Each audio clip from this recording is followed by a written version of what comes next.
Ela era humilhada, provocada, ignorada por todos ao seu redor. E ainda assim ninguém conhecia a força que ardia em seu coração. Penina zombava, Eucana tentava consolar. Mas Ana caminhava sozinha, carregando um desejo secreto. Um filho. O que parecia uma história comum de dor e injustiça, escondia um poder que poderia abalar o próprio céu. Fique comigo e veja como a oração de uma mulher quebrantada transformou lágrimas em um milagre que ecoaria por toda Israel. O som das flautas e o murmúrio do povo ecoavam em Siló quando Ana, de olhar abatido e alma ferida, caminhava entre as tendas. Cada passo que dava era um esforço contra o peso invisível da humilhação. Penina, altiva e provocadora, a seguia com palavras que cortavam mais fundo que lâminas. Mas Ana nada respondia. Seus olhos marejados olhavam o horizonte. E sua mente buscava refúgio na lembrança do Deus de Abraão. Eucana, vendo o sofrimento da esposa amada, tentava consolá-la. Por que choras? E por que não comes? Não te sou eu melhor do que 10 filhos? Mas Ana apenas abaixou a cabeça. Havia em seu coração uma dor que só o silêncio compreendia. Quando todos se dispersaram, ela se ergueu com decisão e seguiu sozinha para o tabernáculo. A noite se adensava e o brilho das lamparinas sagradas tremulava sobre o altar. Ali Ana se prostrou, o rosto ao chão, a alma em chamas, e os lábios movendo-se em oração silenciosa diante do Senhor. Senhor dos exércitos, sussurrou ela entre soluços, se benignamente atentares para a aflição da tua serva, e te lembrares de mim e da tua serva não te esqueceres, mas lhe deres um filho varão, ao Senhor o darei por todos os dias da sua vida. Cada palavra nascia de um coração quebrantado, como se sua alma se derramasse no pó. As lágrimas escorriam por seu rosto e caíam sobre o chão do templo, como sementes regadas pela fé. O vento que passava pela entrada balançava as cortinas do santuário, como se o próprio céu respirasse junto dela. Eli, o sacerdote, observava de longe, viu seus lábios se moverem, mas não ouviu som algum. Pensando tratar-se de uma mulher embriagada, aproximou-se e a repreendeu. Até quando estarás tu embriagada? Aparta de ti o teu vinho. Aquelas palavras feriram seu coração, mas Ana ergueu o olhar com humildade e respondeu com voz trêmula. Não, senhor meu. Eu sou uma mulher atribulada de espírito. Nem vinho nem bebida forte bebi, porém tenho derramado a minha alma perante o Senhor. As palavras de Ana tocaram profundamente o velho sacerdote. O semblante severo de Eli suavizou-se, e sua voz, agora cheia de compaixão, declarou, vai em paz. E o Deus de Israel te conceda a tua petição que lhe pediste. Ana se prostrou em gratidão, o coração tomado por uma paz que ela jamais havia sentido. Quando se levantou, algo nela havia mudado. A tristeza dera lugar à confiança. Ao retornar para casa, o brilho de fé em seus olhos anunciava que algo novo estava prestes a nascer. O tempo passou e o Senhor se lembrou de Ana. E sucedeu que, passado algum tempo, concebeu e teve um filho, e chamou o seu nome Samuel porque dizia, do Senhor o pedi. O choro do bebê encheu a tenda, e Ana o tomou nos braços, sentindo o calor da promessa cumprida. Sua dor fora transformada em canção, e cada sorriso do pequeno era uma lembrança viva de que Deus escuta até as orações mais silenciosas. Os dias em Ramá se tornaram um santuário. Ana observava Samuel crescer, e cada palavra, cada riso, era uma oferenda ao Deus que o concedera. Mas no fundo de sua alma, sabia que o momento da entrega se aproximava. Quando o menino já se erguia firme sobre os pés e pronunciava suas primeiras palavras, Ana preparou-se para cumprir o voto. Em silêncio, costurou com suas próprias mãos uma túnica de linho pequena, mas digna do serviço sagrado. No dia marcado, partiu com Eucana rumo a Siló. O caminho era longo, e o coração de Ana, dividido entre amor e obediência, batia em ritmo de despedida. Levaram consigo um novilho de 3 anos, um éfa de farinha e um odre de vinho. Ao chegar diante do sacerdote, Ana tomou o menino nos braços e, com lágrimas contidas, disse, Ah, meu Senhor, eu sou aquela mulher que aqui esteve contigo, orando ao Senhor. Por este menino orava eu, e o Senhor me concedeu a minha petição, pelo que também ao Senhor eu o entreguei. Por todos os dias que viver, ao Senhor será entregue. Samuel olhava ao redor com olhos curiosos, sem entender totalmente a solenidade daquele momento. Ele o observava com ternura. e um leve sorriso surgiu em seu rosto enrugado. Ana ajoelhou-se, beijou a fronte do filho e deixou-o junto ao altar. Suas lágrimas caíam, não de perda, mas de gratidão. E enquanto o pequeno permanecia ali, o templo parecia encher-se de uma presença celestial. Ana então ergueu a voz e cantou: O meu coração exulta no Senhor, o meu poder se exalta no Senhor. A minha boca se dilata sobre os meus inimigos, porque me alegro na tua salvação. Suas palavras ecoaram entre as colunas de pedra como um cântico eterno. Não há santo como o Senhor, porque não há outro fora de ti, e rocha nenhuma há como o nosso Deus. A mulher outrora humilhada, agora glorificava o nome que transforma a esterilidade em vida. Ana voltou para casa, e Samuel permaneceu diante do Senhor, crescendo em graça e luz, o menino que seria a voz do Altíssimo em Israel. Mais uma vez, o caminho até Siló se enchia de passos lentos e silenciosos. O vento levantava o pó da estrada, e Ana, de olhos marejados, segurava com ternura a pequena túnica feita por suas próprias mãos. Em seu coração, o amor e a obediência se entrelaçavam como fios de um mesmo tear. Ao chegar ao santuário, o som dos cânticos sagrados ecoava entre as colunas de pedra. Ana se aproximou de Eli e, com voz firme, mas carregada de emoção, apresentou a sua dádiva. Por este menino orava eu, e o Senhor me concedeu a minha petição, que eu lhe tinha pedido. Pelo que também ao Senhor eu o entreguei por todos os dias que viver. Eli, ao ouvir suas palavras, sentiu o coração apertar. A fé daquela mulher simples era uma luz que expunha sua própria fraqueza como pai. Em silêncio, prostrou-se diante do altar, sentindo-se pequeno diante da grandeza do sacrifício de uma mãe. Enquanto o sacerdote adorava, o Espírito do Senhor moveu-se sobre Ana. Seu rosto, iluminado pela fé, transformou-se em cântico.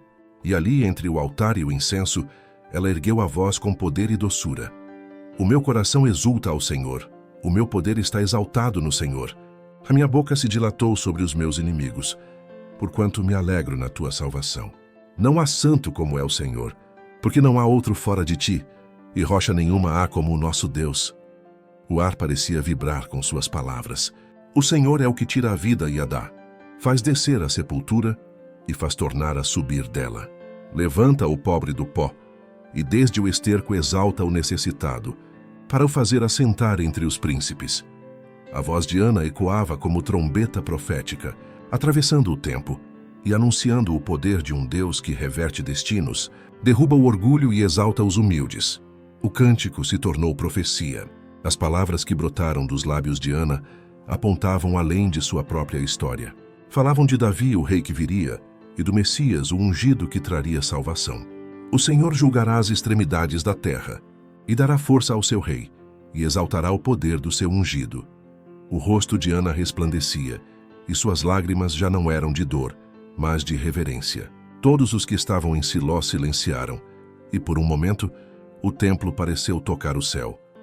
Eli observava em silêncio, e o menino Samuel, ainda pequeno, olhava para a mãe como se compreendesse o sagrado peso daquela entrega. Quando o cântico cessou, o vento soprou suavemente e Ana sorriu. Sua alma estava em paz. De Siló, Ana voltou para Ramá. Seus passos eram firmes, mas seu coração permanecia no templo, onde deixara o filho amado. Em cada amanhecer ela se lembrava de Samuel, e sua oração subia ao céu como incenso constante. Desde o primeiro despertar da consciência do menino, ela havia ensinado a amar e reverenciar o Senhor. Agora, sob o cuidado de Eli, Samuel aprenderia os rituais sagrados, o som do chofar, o brilho do altar e o peso da presença divina. Mas mesmo longe, Ana não cessava seu cuidado. A cada ano, tecia com suas próprias mãos uma túnica nova, pequena, pura, feita com fios de amor e oração. Quando a túnica ficava pronta, Cã segurava junto ao peito e orava em silêncio. Senhor, faze de meu filho um servo fiel, guarda o seu coração do orgulho e do engano, que ele te honre e abençoe aos homens. Cada ponto costurado carregava o clamor de uma mãe que desejava para o filho não as grandezas da terra, mas a glória do céu. E assim, ano após ano, a mulher que um dia chorou em silêncio, agora vivia em esperança. Samuel crescia diante do Senhor, e a cada visita, o olhar de Ana se enchia de admiração. O menino que fora fruto de lágrimas agora florescia como voz de Deus para toda uma geração. A recompensa de Ana foi muito maior do que qualquer bênção terrena. O filho que ela consagrou ao Senhor tornou-se o elo entre o céu e a terra em uma geração corrompida. Seu exemplo é um chamado eterno para todas as mães que desejam deixar uma marca sagrada no mundo. O texto sagrado ecoa como um lembrete poderoso. Cada gesto, cada oração, cada ensinamento diário pode moldar destinos eternos. A rotina simples e silenciosa de uma mãe é, na verdade, uma obra de eternidade, uma missão divina que molda corações para o reino de Deus. Ana não apenas entregou seu filho a Deus, ela o formou para ele, em lágrimas, fé e renúncia. O que parecia uma entrega dolorosa se transformou em um testemunho de vitória, pois o menino Samuel seria a voz de Deus para uma nação que havia esquecido o som da santidade. Enquanto os filhos de Eli mergulhavam na corrupção, Samuel florescia em pureza no mesmo ambiente. O contraste era claro. Um coração que busca a Deus pode resistir até no meio da escuridão. O mancebo Samuel ia crescendo e fazia-se agradável assim para com o Senhor como também para com os homens. Mesmo rodeado por maus exemplos, ele escolheu o caminho da obediência e da reverência. As tentações eram reais, os modelos errados estavam próximos, mas Samuel tinha algo que o diferenciava. Um coração guiado pela fé, ensinada por uma mãe que orava. Essa é a força silenciosa da educação piedosa. Ela não protege do mundo, mas prepara o coração para vencê-lo. Samuel se levantava todas as manhãs com o mesmo propósito: servir a Deus em cada pequeno dever, em cada gesto simples dentro do santuário. O velho Eli encontrou em Samuel o filho espiritual que seus próprios filhos não foram. A relação entre os dois era bela e incomum, uma aliança de amor e fé entre gerações. Samuel era obediente, respeitoso, amável, e em seus olhos havia a pureza de quem vive para agradar ao Criador. Ele via naquele menino uma luz que reacendia sua esperança e acalmava as dores do coração cansado. O idoso sacerdote, atormentado pelas falhas de sua casa, encontrava descanso na presença daquele jovem cuja vida refletia o que o tabernáculo representava: santidade e serviço. Entre as sombras da desobediência e da decadência espiritual, Deus estava formando silenciosamente um profeta, moldando em Samuel um instrumento puro, capaz de ouvir e transmitir sua voz. Mesmo sendo apenas uma criança, Samuel carregava sobre os ombros um chamado celestial. Seu serviço no tabernáculo começou com as tarefas mais humildes: arrumar, limpar, auxiliar, mas ele as executava com amor e reverência. Não havia trabalho pequeno quando feito para o Senhor. Deus o observava em cada detalhe, em cada atitude fiel, e via nele um coração disposto a obedecer. Assim, o menino de vestes simples com um éfode de linho sobre os ombros crescia diante do altar como uma chama viva. Cada ato de fidelidade era uma preparação para o grande chamado que estava por vir. E enquanto os homens dormiam, Deus já o separava para ser sua voz em Israel. Samuel não apenas servia ao Senhor, ele se tornava parte da própria história de redenção que o Senhor estava escrevendo. Se as crianças fossem ensinadas a enxergar a rotina diária como um caminho traçado pelo próprio Deus, compreenderiam que até as tarefas mais simples carregam um propósito divino. Cada gesto, cada pequena responsabilidade seria visto como parte de um plano maior, onde o serviço humilde se transforma em adoração. Quando um coração aprende a fazer tudo como para o Senhor, o comum se torna sagrado, o ordinário se reveste de glória. A criança que varre o chão, ajuda o próximo ou obedece aos pais com amor, está, sem perceber, sendo treinada para servir ao Rei dos Reis. O céu observa esses pequenos atos com prazer, pois eles refletem a essência do próprio Cristo, que antes de ensinar multidões, lavou os pés dos discípulos. A fidelidade nas pequenas coisas abre as portas para grandes responsabilidades, e o que é feito com amor nunca passa despercebido diante de Deus. Deus revela sua perfeição tanto no brilho das estrelas quanto na suavidade dos lírios do campo. Ele é grandioso nas obras imensas do universo, mas também detalhista nas mais delicadas manifestações da criação. Assim deve ser a vida do ser humano, grande nas intenções, mas fiel nos detalhes. A perfeição de caráter não nasce em feitos grandiosos, mas na constância silenciosa dos que cumprem seus deveres diários com integridade. Um caráter sólido é construído na base dos pequenos atos de obediência, das escolhas feitas quando ninguém está olhando. Cada gesto justo, cada palavra sincera, cada pensamento puro, todos são tijolos de uma fortaleza espiritual que o tempo e as provações não derrubam. Quando o último dia chegar e olharmos para trás, veremos que o valor da vida não esteve nos grandes momentos, mas na soma de todas as pequenas fidelidades oferecidas a Deus. A juventude de hoje ainda pode ser como Samuel, pura, corajosa e consagrada. Mesmo em meio à corrupção e à pressa do mundo moderno, Deus procura jovens dispostos a viver com propósito. O chamado divino não é apenas para profetas e sacerdotes, mas para todo aquele que decide ser fiel onde está. Há uma missão para cada coração disposto, e as maiores vitórias espirituais ainda podem ser conquistadas nos dias atuais. O Senhor não busca perfeição aparente, mas sinceridade e entrega. Ele deseja levantar uma geração que sirva com o mesmo zelo de Samuel, com o mesmo amor que movia Ana e com a mesma fidelidade que transformou pequenos deveres em atos eternos. Se cada jovem compreender que sua vida é um campo de serviço para Deus, o mundo verá novamente a luz que brilhou no santuário de Siló, a luz da presença divina, habitando em corações dispostos a ouvir e obedecer. A história de Ana e Samuel não é sobre ter o que se pede, é sobre dar o que se tem. Ela nos desafia. Qual é o seu Samuel? Qual é o seu voto mais difícil?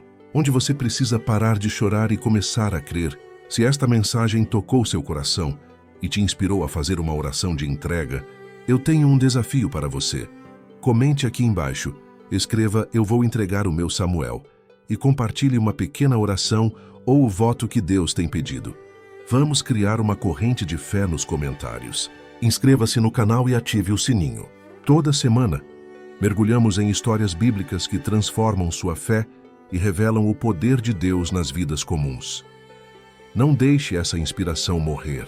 Clique no botão de inscrever-se agora e venha caminhar conosco em direção a uma fé que abala o céu.